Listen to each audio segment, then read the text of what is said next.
We have all heard of the three options when we feel stressed: fight, flight, or freeze.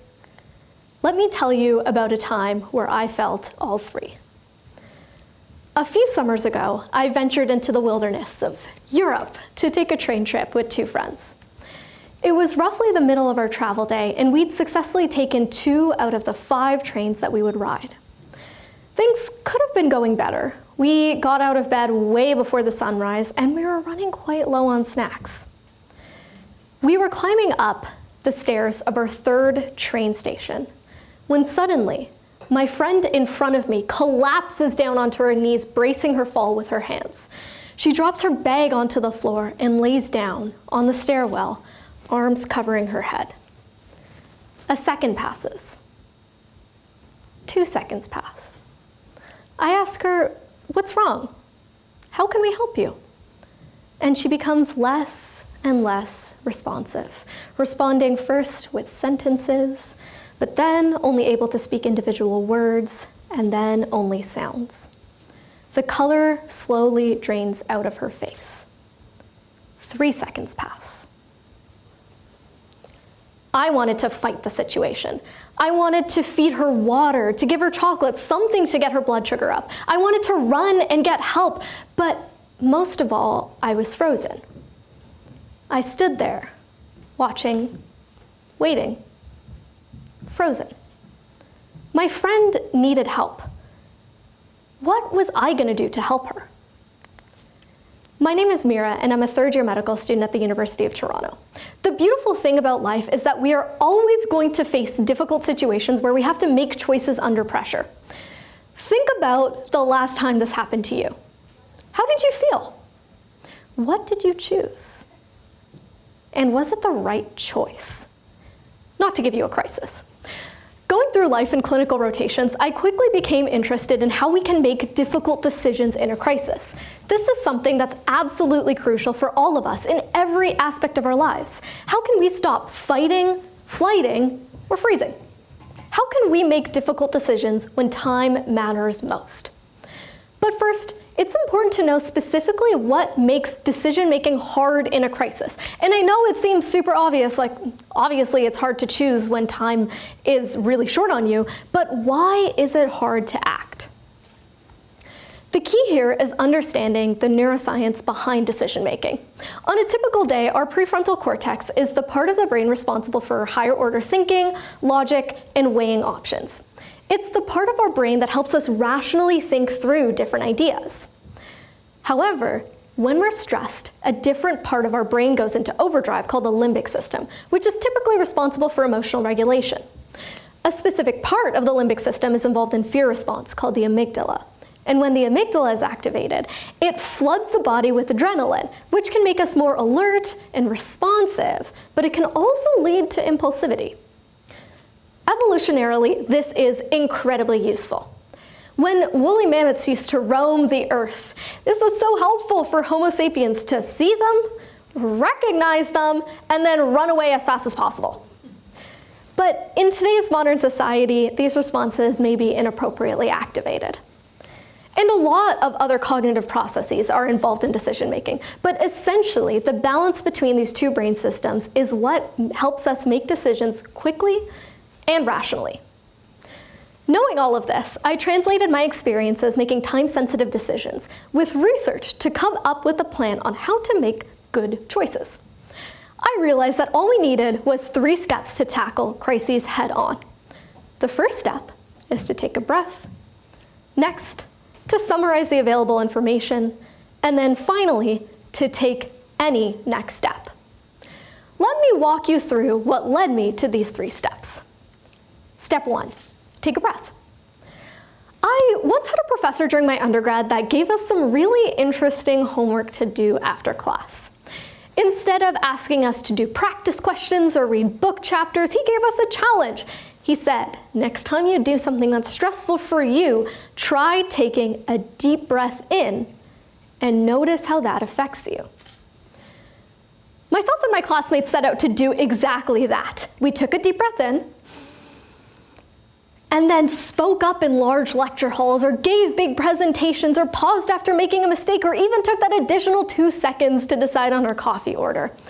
And we found that taking that small amount of extra time before making a decision, just to fill our lungs with air, made us feel calmer, more present, and more mentally prepared to take on difficult situations. Taking a breath before making decisions is an idea that has been discussed for literally centuries. It's the whole reason why yoga studios are even in business. But new research has come out to specifically talk about why this is the case. Physiologically, what deep breathing does is it stimulates the vagus nerve, a major part of the parasympathetic nervous system, which is responsible for the rest and digest relaxation response. And when you take a breath, the vagus nerve is going to activate to reduce the release of hormones like adrenaline so that your heart rate slows and your blood pressure drops. Another key part is activating heart rate variability, which refers to the time between heartbeats, and how that changes. It's an indicator of how well your body is responding to stress. And a higher heart rate variability generally means that you are in a more relaxed state. Deep breathing can increase your heart rate variability through the vagus nerve, indicating that we are more calm and ready to tackle difficult situations under pressure. Now that we've taken a nice deep yoga breath in, the next step is to summarize available information. There's something in life that I like to call the Tim Hortons phenomenon. And I say this with the utmost amount of respect because I go to Tim Hortons literally every single day.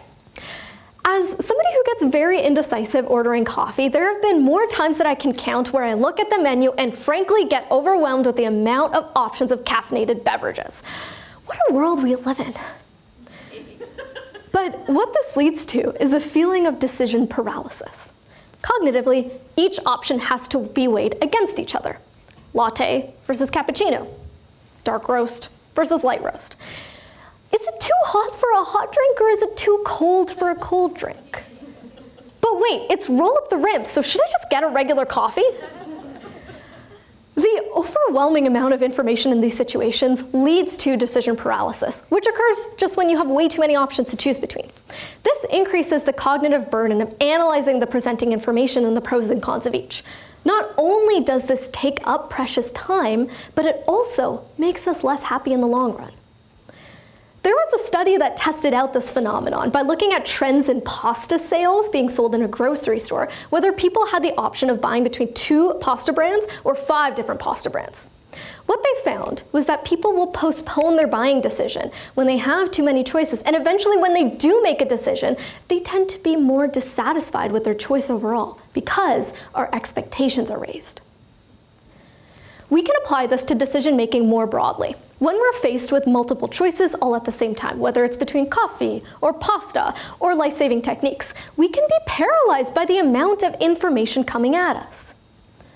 So step back and simplify. One of my favorite things to say is explain it to your 5-year-old cousin whose favorite thing to do in the world is watching Paw Patrol.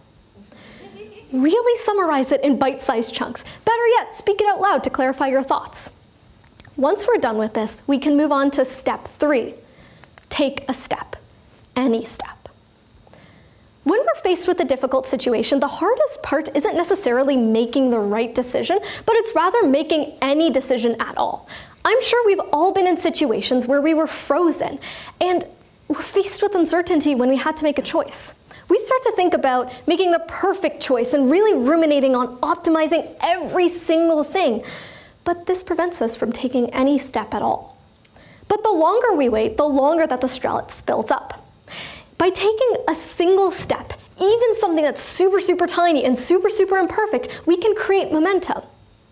We gather new information, analyze the results, and then adjust accordingly. Then it snowballs into taking further action. I want to illustrate this by bringing us back to the moment of my friend who had fainted on the stairwell of a train station all those summers ago. Where we left off, I was frozen, stuck in thought, and my friend was fainted on the stairwell. Eventually, I realized that I had to do something, literally anything. So my first instinct, as anyone would do, would be to call 911. So I dial up the number and it doesn't ring. Another piece of advice, if you're in a foreign country, please double check what the emergency numbers actually are. But by just taking that action of calling 911, even if it led absolutely nowhere, got me in a momentum to start taking action. I gave my friend some water, and she started stirring a little bit. My friend gave her a piece of chocolate, and she stirred even more. Eventually, we were able to lay her down flat on the ground and lifted her legs up so that the blood rushed back into her head. And she stood up all of a sudden, just like nothing happened. She looked at us and she said, "Hey guys, why do you look so worried?" And I'm so happy to say that she is now well and thriving. Life is going to throw us many challenges, and most of them are going to be unexpected. I hope you think of these examples when you think about your next big decision, whether it's in a minute, like where you're going to sit down, whether it's an hour or even years down the line. Move over fight or flight. When you start to freeze up, all you need to do is 3 things. 1, take a breath. 2, summarize the available information. And 3, take literally any next step. So go out into the world and make good choices. Thank you so much for your time.